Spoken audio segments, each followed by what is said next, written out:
যে হাক্কানি পীরের অবস্থা কি। এ বইটার নাম হচ্ছে আল্লামা সৈয়দ মোহাম্মদ ইসহাক রাহিমাহুল্লাহর রচনাবলী 2, মানে দ্বিতীয় খণ্ড। কার বই? চরমনায় পীর সাহেবের বই। কার বই? চরমনায় পীর সাহেবের। এটা হাক্কানি পীর বাংলাদেশের। একটা ঘটনা আছে, ঘটনা দেখলে বুঝবেন যে পীর সাহেবের আপনাদের কত আকীদা ভালো। এই বইটার একটা অংশ আছে বেদে মারিফত। কি নাম বললাম? বেদে মারিফত। বেদে মারিফত একটা ঘটনা আছে যেটাকে বলা হয় ইয়াদে খোদা বা বেদে মারিফত। পৃষ্ঠা নাম্বার 15 আর 16। কি বললাম? পৃষ্ঠা 15 আর 16, 2 পৃষ্ঠা ব্যাপী একটা ঘটনা আলোচনা করেছে। 2 পৃষ্ঠা পড়ার সময় নেই, মূল অংশটা বলছে, সংক্ষিপ্ত বলে দিই। পীর সাহেব একদিন তার এক মুরিদকে বলছে, বাবা তুমি রোম দেশে যেতে পারবে? মুরিদ জি পারবো। বলছে ঠিক আছে যাও। পীর অনেক নসিহত করলো। এই সময় পীর সাহেব দেখুন রাস্তা দিয়ে চলতে শুরু করেছে। চলতে চলতে দেখছে একটা বুড়ি বয়স্ক একটা মেয়ে একটা মৃত শরীর নিয়ে রাস্তার মধ্যে কাদাকাটি করছে ঝোপের ধারে। পীর সাহেব এসে উপস্থিত। এ মেয়ে কি সমস্যা, কি হয়েছে? মেয়ে তখন জবাব দেয় যে দেখুন বাবা, আমার একটা সন্তান ছিল, ওই সন্তানটা অনেকদিন আগে আল্লাহ নিয়ে নিয়েছে, মানে মারা গেছে। আর আমার একটাই নাতি ছিল, এই নাতিটা কোনো রকম গরু টরু পালতো, পালার পরে আমরা এটা দুধ বিক্রি করে আমরা নাতি আর আমি হচ্ছে দাদি দুজন আমরা কোনো সংসারটাকে চালিয়ে যেতাম। তখন দেখছেন আমার নাতিটা মর অবস্থায় আছে, আল্লাহ নিয়ে নিয়েছে। তো আমি এখন হতাশ যে আমি কি করি, আমাদের জীবনটাকে কিভাবে অতিবাহিত করব। এই জন্য আমি এই দুঃখে কাঁদছি। পীর সাহেব তখন বলছে, এবার পীর সাহেব কি বলছে শুনেন, পীরের কথাটা এবার দেখেন। বেদে মারিফত পৃষ্ঠা নম্বর 15 আর 16। ভাই দোষ কিন্তু আমাকে দেবেন না, আমি টাকা দিয়ে কষ্ট করে কিনেছি রে ভাই, পকেটের টাকা লেগেছে আমার, পড়েছি কষ্ট করে আমি এ মোটা বইটাকে, তারপরে নোট করতে হয়েছে, আবার প্রত্যেকটা প্রোগ্রামে আমাকে বেঁধে নিয়ে যেতে হচ্ছে। ভাই কষ্ট আছে না? নাই আমার অনেক কষ্ট ভাই। আবার পড়বো আমি নিজেই, শোনাবো আপনাদের, বা দোষ আমার? হুজুর তো বইটা লিখেছে কেন? পড়ার জন্যই তো। তো একটু পড়ি, আসেন দেখি হুজুর কি তোফা দিয়েছে আমাদেরকে পীর সাহেব। তিনি বলছেন, এবার দেখেন, হুজুর বলিলেন এই ঘটনা কি সত্য? বৃদ্ধা উত্তর করিলেন সত্য হওয়াতে কোনো সন্দেহ নেই।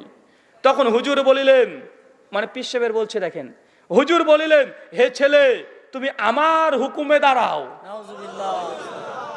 ভাই বাংলা বইটা আরবি না যে আপনাকে ধোকা দিবে যে না তোমরা তো বাঙালি, তোমরা আরবি বুঝো না, তুমি কোন মাদ্রাসায় পড়েছো, এই কথা তো বলতে পারবে না। হুজুর কি ভাষায় বলে গেছে ভাই? বাংলাতে লিখছে দেখেন যে হে ছেলে তুমি আমার হুকুমে দাঁড়াও।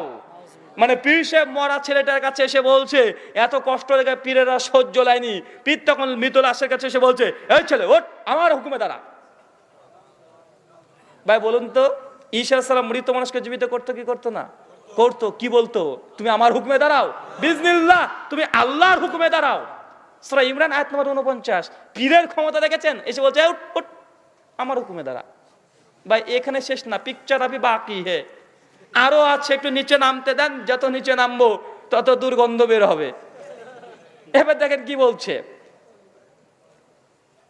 তখনই ছেলে উঠে দাঁড়াইয়া এবং বলিল আমার দাদু কোথায়? দাদু স্নেহ ভরা কোল জোড়ায় বলিল দাদা তুমি মরিয়াছিলে, এখন কিরূপ জীবিত হইলে? মানে তার দাদাকে জিজ্ঞেস করছে তুই মরে গেছিলি, তুই কি বলছিস জীবিত হলি রে? এখন দেখেন কি বলছে, নাতি বলিলেন আল্লাহর ওলি আমাকে জিন্দা করিয়াছে। কে? আল্লাহর ওলি আমাকে জিন্দা করিয়েছেন। চিন্তা করেছেন ভাই, আল্লাহর ওলি নাকি তাকে জিন্দা করিয়েছেন? বা বলুন তো এই আকীদা নিয়ে ইবাদত করলে ইবাদত কবুল হবে?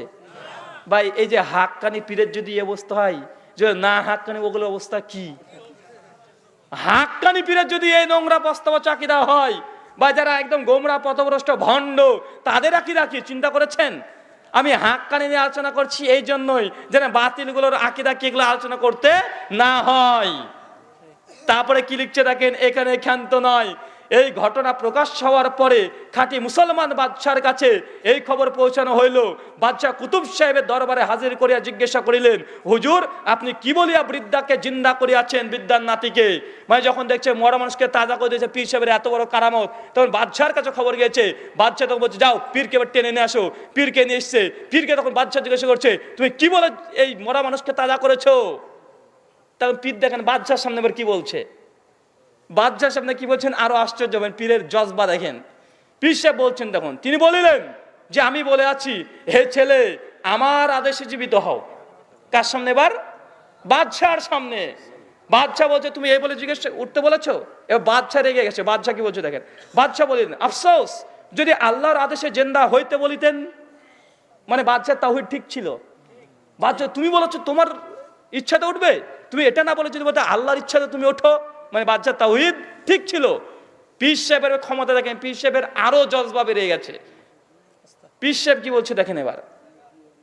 কুতুব সাহেব উত্তর করিলেন, মাবুদের কাছে আবার কি জিজ্ঞাসা করিব? নাউজুবিল্লাহ মিন জালিক।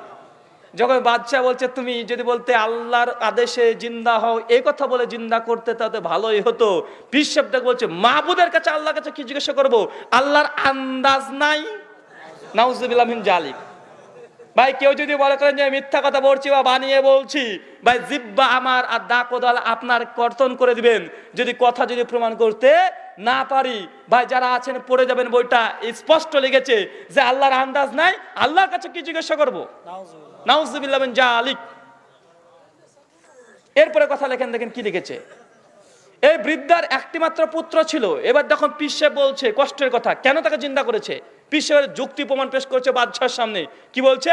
বাদশাকে বলছে এই বৃদ্ধার একটি মাত্র পুত্র ছিল, তাহাও নিয়েছে।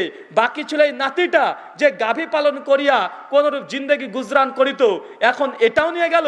তাই আমি, মানে পীর সাহেব, তাই আমি আল্লাহর পাকের দরবার থেকে জোরপূর্বক রুহু নিয়ে আসিয়াছি। নাউজুবিল্লাহ মিন জালিক। আস্তাগফিরুল্লাহ মাআযাল্লাহ। বা বলুন তো এটা হাক্কানি পীর? বেটা কি পীর?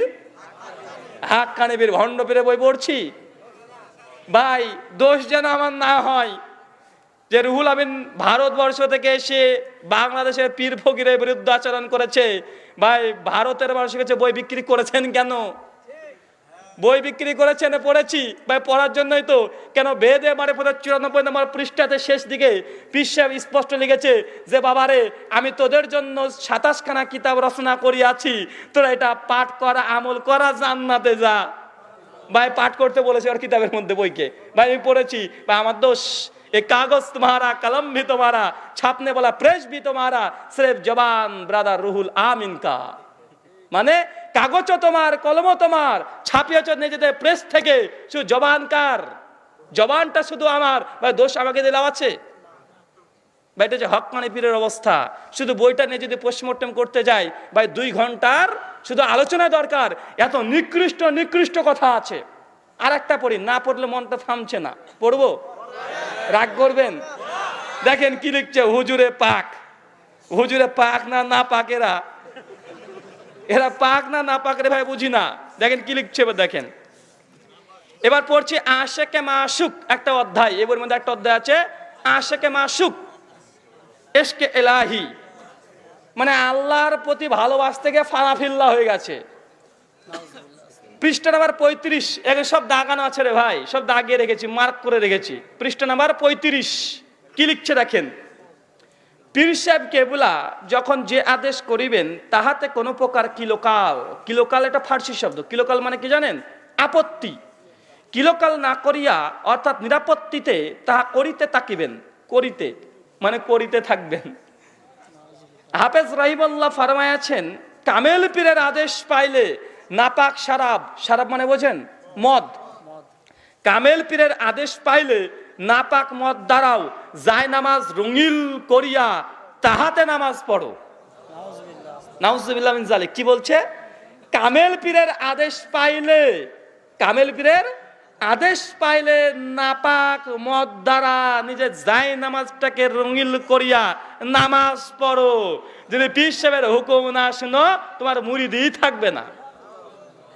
ভাই চিন্তা করেছেন? তারপরে দেখেন আরো কত কি লিখেছে, তারপর লিখছেন দেখেন।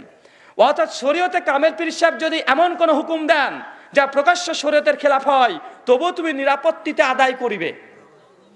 বলছে পীর সাহেব যদি এমন আদেশ দেয় যেটা শরীয়তের বিরোধী, পীর সাহেব বলছে যা তুই ওই মেয়েটার সঙ্গে জেনা কর, যা জেনা কর, জেনা কর।